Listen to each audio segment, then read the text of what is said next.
الصمدو د هر شی نه بې نیازه ذات، هغه ذات چې محتاجه نه وي. خصوصیت ته دا ده چې څوک سبینه وخت کې سر په سجدا کې کښېږدي 115 مرتبه یا 125 مرتبه دغه اسم مبارک ورد وکي، یا صمدو یا صمدو،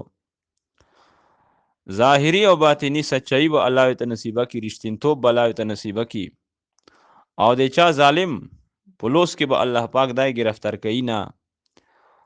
دویم خصوصیت کې دا ده چې یو کس باوضو هوکر دغه اسم مبارک ورد جاری لري، الله جل جلاله به د مخلوق نه دای بے نیازه کی، مخلوق ته به پروا نه، مخلوق ته به احتیاج نه وي.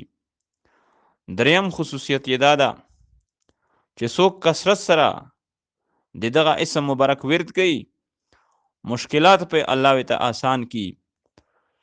څلورم خصوصیت یې دا ده چې څوک 1000 مرتبه دغه اسم مبارک ورد کوي، په دشمن به الله ته فتح نصیبه کی.